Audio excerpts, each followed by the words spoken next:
America figured out fairly quickly after the war that a destroyed Europe was going to be a problem for America. And there's three main reasons for this. One is humanitarian. We see the Europeans as our allies. We see them as our friends. Culturally, we're obviously very connected. The second is economic.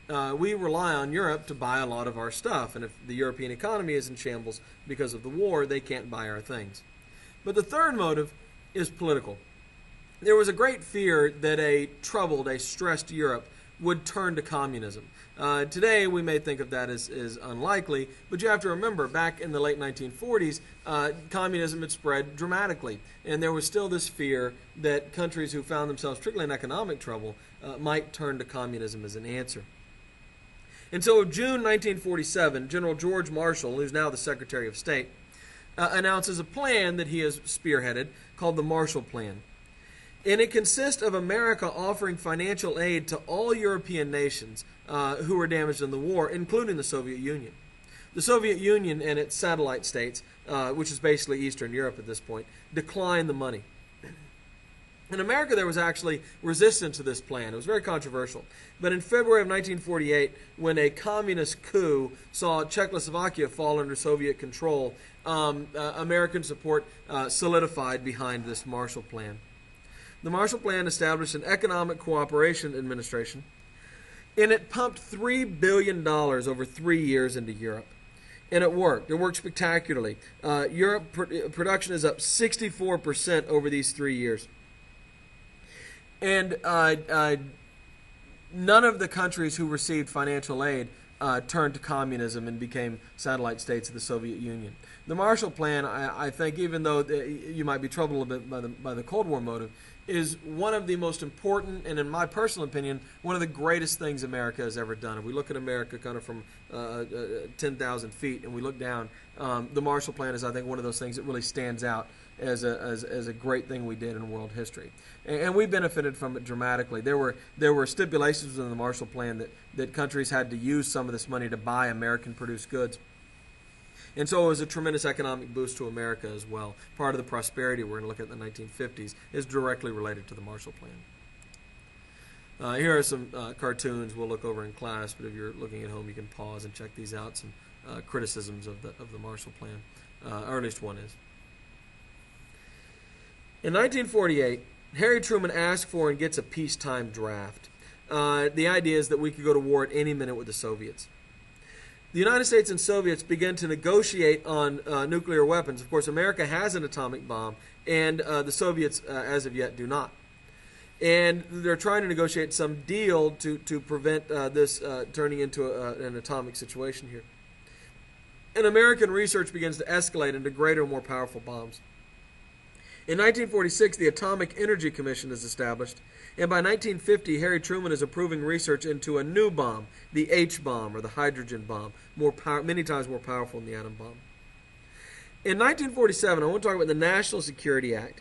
This is a bill passed in the wake of World War II that merges all armed forces under the newly created Department of Defense. Before we had the Department of War, Department of Defense sounds better, although there's a great irony that we were much more defensive when we had a Department of War, and we've been much more offensive or warlike since we've had a Department of Defense, but oh well. The National Security Act creates a National Security Council to oversee foreign and military policy.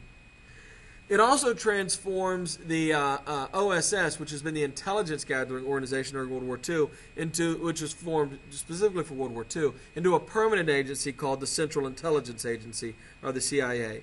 This group is in charge of intelligence and spying outside of American borders. It's not supposed to operate inside the United States, although we know that it has.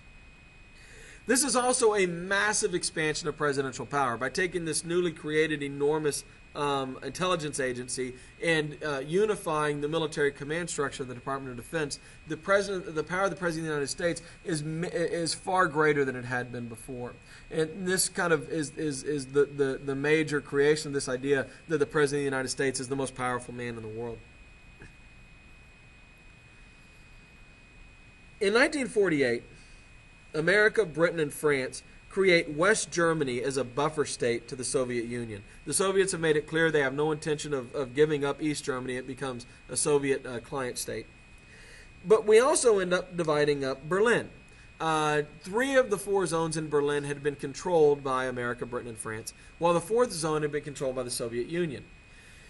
The Soviet Union refuses to allow Berlin to reunify into one city with a free, democratically elected government, and so the Allies refuse to abandon their part of Berlin, and it becomes West Berlin, this island of the West, stuck there in the middle of Soviet-controlled Eastern Europe. Stalin's unhappy about this arrangement, and in June 24th of 1948, he blockades Berlin. He doesn't allow anything in or out. He cuts off the water, the electricity, everything. Truman does not want a war with the Soviet Union, but he's also unwilling to abandon Berlin. And so America embarks on an enormous project, an airlift. We fly everything Berlin needs in for 10 months. We deliver 2.5 million tons of goods, and we keep 2 million people going during this embargo. We spend $224 million in 1948 dollars, or $2.3 billion in 2012 dollars, doing this. Stalin eventually gives up in the spring of 1949, and this is considered a great victory for Truman. Without having to go to war, he managed to back Stalin down from one of his these kind of bold moves he takes against the West, and the Berlin airlift ends in the spring of 49. By October of 49, Germany is formally and officially divided, and there you see the map, how Germany gets split into the West Germany and East Germany, and Berlin itself split. This leads the Western forces to form an alliance. This is created on April 4th of 1949. 12 nations come together originally, and they create the North Atlantic Treaty Organization. It's a mutual defense league. If any one of these countries goes to war, the other countries will defend them. And it is specifically targeted, obviously, at the Soviets. And now the Soviets know that if they mess with any country you see in green on this map, that they will answer to all of the countries. It also establishes a standing NATO army, which is primarily made up of American forces, in Europe to hopefully stop any sort of Soviet incursions into Europe. The Soviets respond, although it takes them 6 years, in 1955 with their own treaty organization, the Warsaw Pact, which is a mutual defense organization of the Soviet-controlled states. And there you see how they're kind of clustered there around Russia, Eastern Europe, and Southern Central Asia.